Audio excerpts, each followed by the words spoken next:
Ayan po guys, ang ating ulam. Ayan, abraw lang po to guys. Hindi na natin yung ginisa.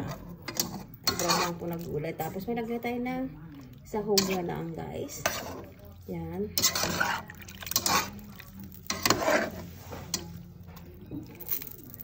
Talong kamatis guys. Tapos yung ampalaya, okra.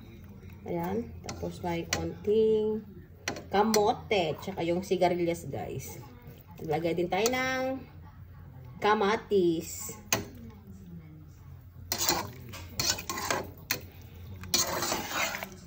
Ayan po guys, ang ating abraw na gulay. Ayan, ang sarap dyan po guys.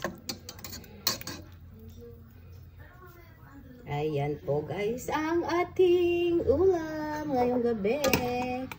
Ayan. Tapos tayo po ay magprito ng tuyo.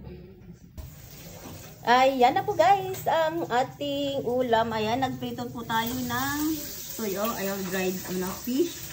Yung sap-sap po yan guys. Tapos ito yung gulay po natin. Ayan, tapos meron tayong sausawan sa ating tuyo na ito.